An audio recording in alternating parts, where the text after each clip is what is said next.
Megastar Chiranjeevi, Khushbu, Chinmayi సహా పలువురు సినీ ప్రముఖులు త్రిషకు సపోర్ట్ గా నిలబడ్డారు. అలా నిలబడడంతో త్రిషతో పాటు ఆమెకు మద్దతుగా ఉన్న చిరంజీవి, ఖుష్బూపై పరువు నష్టం దావా వేశాడు మన్సూర్ అలీ ఖాన్. అనవసరంగా తనను ఈ వ్యవహారంలో ఇరికించారని పిటిషన్ లో రాసుకొచ్చాడు.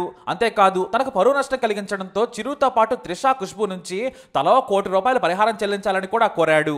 దీనిపై తాజాగా మద్రాస్ హైకోర్టు విచారణ జరిపింది. మన్సూర్ పై తీవ్ర ఆగ్రహం వ్యక్తం చేసింది. మన్సూర్ అలీ ఖాన్ చేసిన ఈ వ్యవహారం మొత్తాన్ని కూడా ఓ పబ్లిసిటీ స్టంట్ గా కొట్టిపారేసింది కోర్టు. ఒక నటిపై మన్సూర్ చేసిన అనుచిత వ్యాఖ్యలను మిగతా నటీనటులు ఖండించారు, ఆమెకు మద్దతుగా మాట్లాడారు. ఆ సమయంలో ఎవరైనా అలాగే మాట్లాడుతారు. అంత మాత్రాన పరువు నష్టం దావా వేస్తావా? ఈ విషయంలో వారికి వ్యతిరేకంగా దావా వేయడానికి వీల్లేదు. ఇదంతా పబ్లిసిటీ కోసం చేసిన వ్యవహారంగా కనిపిస్తోంది అని మద్రాస్ హైకోర్టు ప్రధాన న్యాయమూర్తి అభిప్రాయపడ్డారు. మన్సూర్ అలీ ఖాన్ కు అందరి ముందు చేవాట్లు పెట్టారు, కేసును కొట్టిపారేశారు. అంతేకాదు విలువైన కోర్టు సమయాన్ని వృధా చేసినందుకు గాను ₹1,00,000 జరిమానా కూడా విధించారు. అయితే ఈ డబ్బును కోర్టుకు కాకుండా చెన్నై అడియార్ క్యాన్సర్ ఇన్స్టిట్యూట్ కు అందించాలని న్యాయమూర్తి ఆదేశించారు. కోర్టు తీర్పు రావడంతో మన్సూర్ కి తల ఎక్కడ పెట్టుకోవాలో కూడా అర్థం కాలేదు. ఈ తీర్పుపై సినీ ఇండస్ట్రీనే కాదు యావత్ భారతదేశం కూడా హర్షం వ్యక్తం చేస్తోంది. అసలు మన్సూర్ అలీ ఖాన్ జీవితం నిండా వివాదాలే. సినిమా షూటింగ్ లో గొడవల నుంచి నిర్మాతలను బెదిరించే వరకు చాలానే జరిగాయి. పెద్దల జోక్యంతో మన్సూర్ అలీ ఖాన్ కాస్త వెనక్కి తగ్గాడు. అప్పట్లో నడిగర సంఘం పెద్దలు బ్యాన్ చేస్తామనడంతో కాస్త అనుకువగా ఉన్నాడు. అయితే సెట్ లో మాత్రం మహిళా ఆర్టిస్టులపై కూడా ఇబ్బందికర కమెంట్లు చేస్తూనే ఉంటాడు. ఇవన్నీ కూడా అతనికి చీమ కుట్టినట్టు కూడా ఉండవు.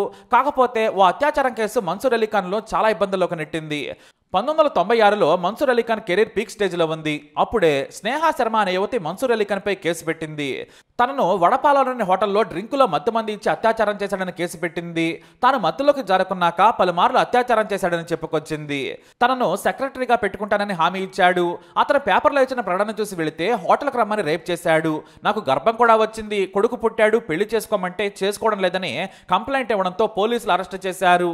ఈ కేసులో మన్సూర్ అలీ ఖాన్ కు కింది న్యాయస్థానం 7 ఏళ్ల శిక్ష విధించింది. బెయిల్ మీద బయటకు వచ్చిన మన్సూర్ అలీ ఖాన్ స్నేహకు 10 లక్షలు ఇచ్చి కోర్టు బయట ఒప్పందం చేసుకోవడంతో శిక్ష రద్దయింది. అలాగే ఈయనకు 3 భార్యలు. మొదటి భార్య అబితా బాము, ఈమె తర్వాత మరో భార్య హమీదా ఖాన్. ఈమె దూరపు బంధువుల అమ్మాయి. ఈమె అందం చూసి పెళ్లి చేసుకుంటానని ప్రపోజల్ పెట్టాడు. సెలబ్రిటీ కావడంతో అప్పుడు అలా నడిచిపోయింది. ఇక రెండో పెళ్లైన 6 ఏళ్లకు మధ్య వయసు దాటిన ఓ అమ్మాయిని, అంటే తన పెద్దక్క కూతుర్నే లైన్లో పెట్టాడు. అప్పటికి ఆమె వయసు 19 ఏళ్లు మాత్రమే. పెళ్లి చేసుకుంటానని ఆమెతో రహస్యంగా తిరిగాడు.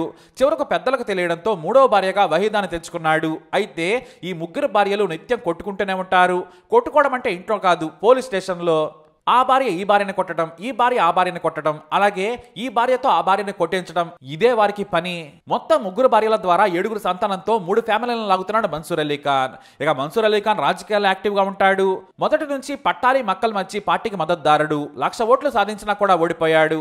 ఆ తర్వాత 2009 ఎన్నికల్లో పెరియాకుళం నియోజకవర్గం నుంచి పోటీ చేశాడు. ఇండిపెండెంట్ గా పోటీ చేసి మరోసారి ఓడిపోయాడు. తర్వాత తానే సొంతంగా తమిళ్ దేశీయ పులిగై అనే పార్టీని స్థాపించాడు. తన పార్టీ ఆఫీస్ లో నిత్యం రాజకీయాల గురించి, సినిమాల గురించి ఏదో ఒకటి వాగుతూనే ఉంటాడు. ఇక మన్సూర్ అలీ ఖాన్ మీద కొన్ని కేసులు నడుస్తూనే ఉన్నాయి. పబ్లిక్ న్యూసెన్స్ నుంచి భూ కబ్జాల కేసుల వరకు కూడా పలు కేసులను ఎదుర్కొంటున్నాడు. ఏదేమైనా కూడా సినిమా అంటే మాత్రం నేటికి పిచ్చి. యాక్టింగ్ కోసం ఎంత కష్టమైనా పడతాడు. కానీ సినిమాల్లోనే కాదు బయట కూడా రియల్ విలన్ లా ప్రవర్తిస్తూ ఉంటాడు. మొత్తానికి త్రిష విషయంలో మన్సూర్ అలీ ఖాన్ కు కోర్టు చేవాట్లు పెట్టింది. ఇప్పుడు ఏం చేస్తాడో వేచి చూడాలి.